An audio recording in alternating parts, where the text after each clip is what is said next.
but I'm not sure that our rap skills in the briefing were really up to it. So why girls?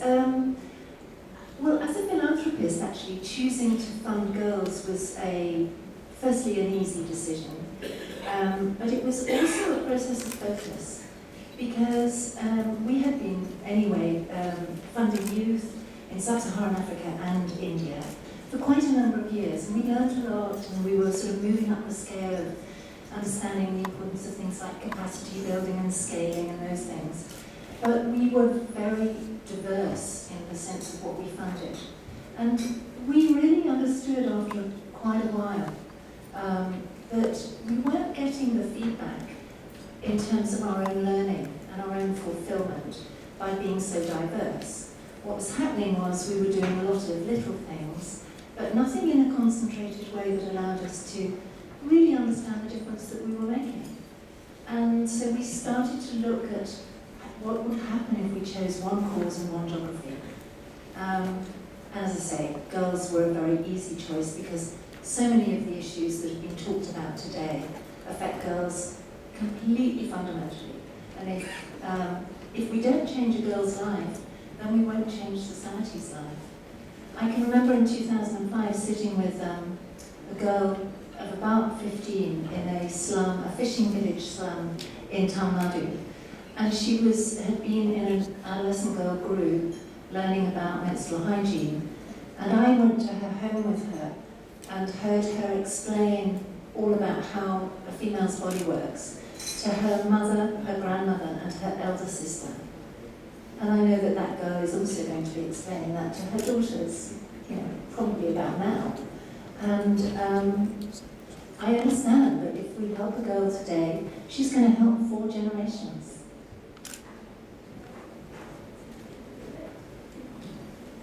Thank you. Just following up on what Lynn has said, USAID has been working in the health space in India since the 1950s, and our programs have evolved over the generations. And I think most recently, as we've moved, we work a lot with government, private sector, and civil society. And one of the gaps we've seen is we've done a really good job in India as a collective on moving the needle around child health. Infant mortality, child mortality is really doing much better. But when you start to look at the statistics, when you start to look at adolescents, especially adolescent girls between the ages of 10 to 19, you are seeing challenges, and you're seeing lack of access. And so this is something where USAID has also really started to look at. And I think, as Lynn was saying, I think as you've heard from the previous panel, I mean, the importance that adolescence plays in an individual's life, in a youth's life, especially a young girl's life, is very pivotal.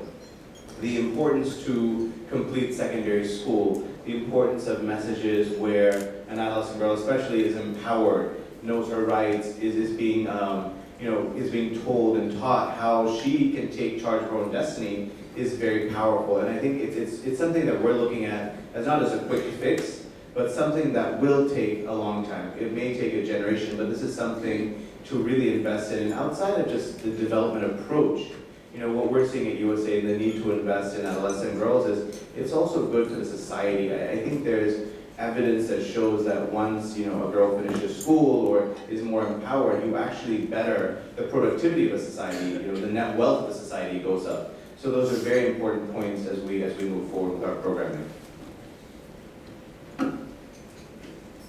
Adding to what I said earlier, I thought it's important for us to get back a little bit into statistics. 10% of the population in India is adolescent girls. And within adolescent girls across the globe, 20% of the adolescent girls are in India. So if you really see the global population, 1/5 is adolescent girls in India, and by empowering her, we are going to make a transgenerational impact. I don't think that is a demographic any of us can care to leave for, surely, I would say. I would say if I really look at Bank of America, we've always encouraged diversity and inclusion. And the reason that people have looked at diversity is not just because to empower, but bring different ideas on the table. Clearly, a man and a woman are differently wired, but together they make the marriage successful. So to that, I would say it's really, really important why we are all passionate of really creating an ecosystem which helps an adolescent girl to get 360-degree, as Justice you mentioned in the earlier part, a 360-degree kind of support where she can then come out and add to the global growth. Can I just add that in working with girls, of course, we also have to work with boys. And I think everybody who works with adolescent girls and focuses on that as an issue understands that. You know, you can't change half the world without changing the rest of the world. And we also need to work with boys to help them grow up to understand their roles in society more clearly than perhaps we are able to currently. So it's an important part of the work too, even though it's the actual outcomes we want very clearly to be girl-focused. So the three of you may leave some of us feeling that focusing on adolescence is sort of a new thing and it's a bit of an awakening and, you know, is it? I know yesterday we spoke a bit about at the Adolescent Collaborative when we launched how, you know, people have been focusing on adolescence for years. What's new? What's different? You know, is the sector new? Have you seen it move?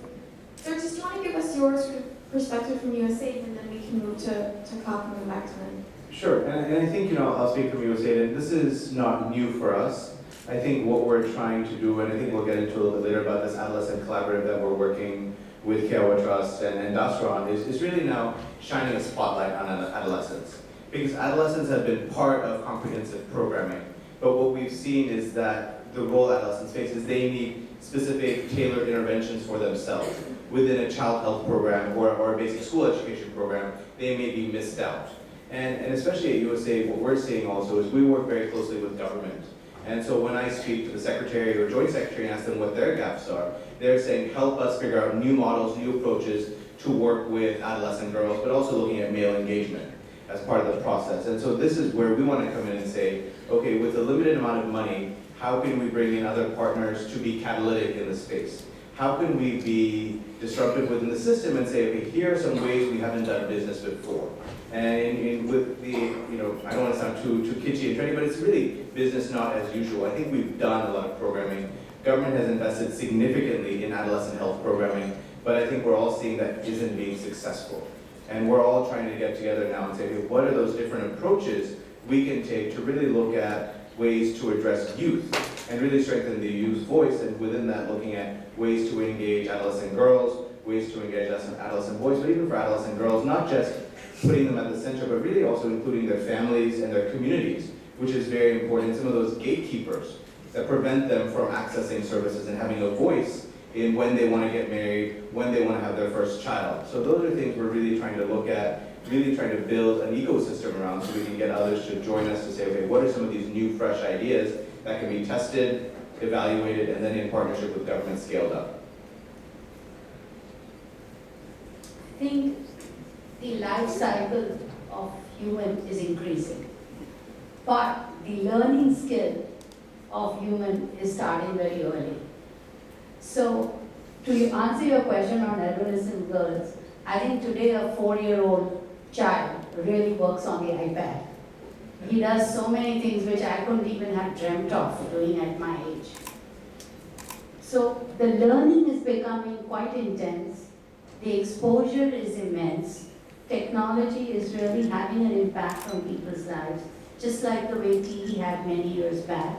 So I think spending time in the age group for youth between 11 to 19, and specifically also on women separately, would really do well to bring in a culture and an economy which actually respects behavioral sciences. So I think it's rethinking the way why we should be spending time at that age as per our thinking.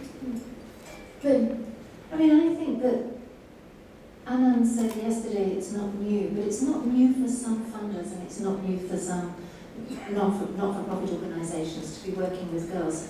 But if you look in 2010, when we first started to focus on girls, then it was almost unheard of. I mean, people were just not talking about it.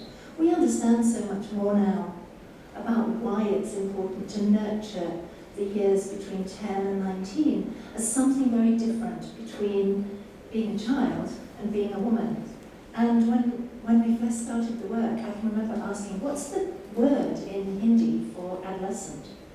And there was a sort of silence around me, and we didn't actually have a really clear word for that period in life. There were a few words that we used, but it's not a real sort of, forgive me if I had that wrong and the people that I was talking to were mistaken, but it seems as if there is clearly now an understanding that this is a very different period in life for people, that their brains, their bodies, their emotions are all developing, and they're in that halfway stage between one day or 1 minute being a child and the next day or minute being an adult, as those of you in the room who've got adolescent children understand only too well. So there have to be programs and services that attend to that and help them through these years. So I don't think really it's new. I think it is new in the sense of how much we're focusing on it, how much we're prepared to talk about it.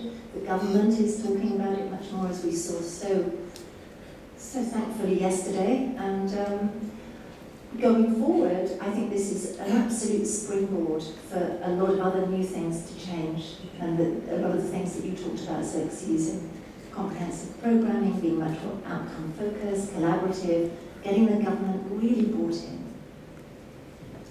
Share with us a bit of the challenges you've seen in being able to, you've chosen to focus on the sector, there's a need to invest in it.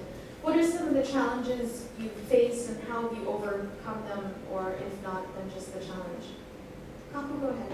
So, we worked on adolescent girls on sanitation, and now we've been working on the livelihoods and the employability. The two things that come to our mind is how do we make the adolescent girls' mental health stronger? Then how do we really, first of all, focus on her? So the awareness spending is equally important, really, to reach the adolescent girl to make an impact. So reaching out to parents, to reaching out to society, I think is very, very important to really get their buy-in to be able to change. The other thing that we have seen is how do we measure impact? And I think while we are working with Dasra, as you know, to see the impact that we have created, we are not being able to measure it to the fullest. So while you can clearly see the qualitative impact and the baseline impact and the immediate impact, but measuring impact over 24 to 36 months, whether the mind continues in that fashion is yet to be proven. But what I found very interesting while working on employability and getting ready for employment and the NGOs that we worked through, and we saw a lot more before we actually narrowed down on the 8, I can clearly send that there are really toolkits where the success rate could be slightly higher. And if all of us create that ecosystem, I think you will see a sea change in 5 years on this.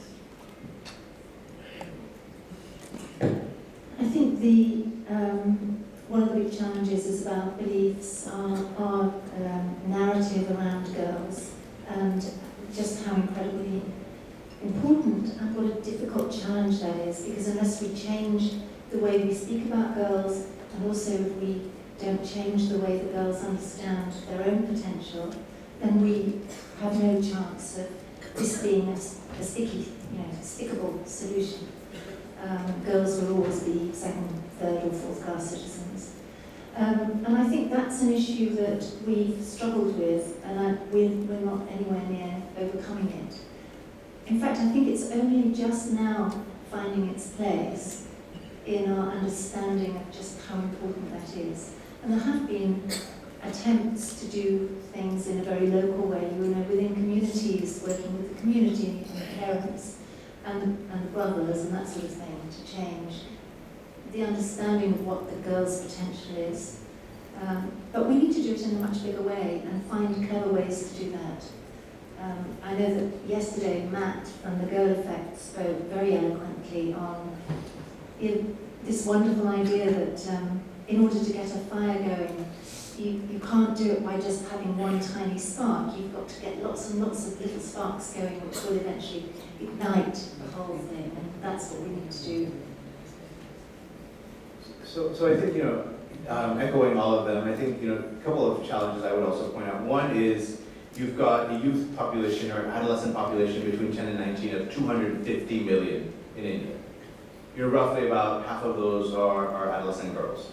And out of those, they have very different needs. And so the targeting, trying to get to the different groups, whether she is in a tribal area, whether she is in an urban area, different approaches need to be used. I think the other challenge is youth programming across the government is very fractured. You have multiple ministries working on programming dealing with adolescents. And especially at the national level, looking at convergence is very difficult. And so I think we have to really look at how do we look at the state level and district level to foster more of that convergence for more holistic programming. I think one other area that we're working on a lot on at USAID is really looking at sexual reproductive health. And I think, echoing on what Lynn was saying, some of these issues are very much of a taboo issue. How do parents talk to their children, boys and girls, about sexuality? You look at the government program, they don't start talking to a woman about family planning commodities until she has her first child, or at least she's married. But we know that in India, people are having sex before they get married. So the lack of knowledge, if parents aren't talking to their children, is staggering. And so these are the issues, looking at different cultural norms and taboos, also figuring out how does one start to crack that nut? How do you look at technology or other ways for adolescents to be able to get information and write information is really important. Can I add something? Because your question was actually what have been some of the challenges and how have we overcome them, and I'm not sure that we talked about the ones we want to overcome still. But in 2012, we launched the Dasra Alliance, and that was a problem where there wasn't enough awareness about why girls should be an area of focus. It was also where there wasn't enough research. If you were a philanthropist, what would you fund? How would you know whether your money was going to be really impactful? It was also about helping organisations who were already working with girls to become more impactful and scale through really focused capacity building, raising Dasra giving circles and so on. And so we overcame that problem by teaming up with Dasra, who did a phenomenal job. And I just want to talk about the results. Sorry, Dasra, this is taking too long, but 120 crore plus has been focused towards the adolescent girls sector in that time. It started in 2012. 15 research reports have been written. 200 plus NGOs have been worked with to help to create greater focus and impact on the work that they're doing with girls. 1,000 NGOs have been mapped, so we know who's in the field, who's doing what, to what sort of quality. There have been 250 plus articles in various magazines and media papers and online, and 145 givers, of which 115 were new. So the solution was to go to Dasra and get them to go.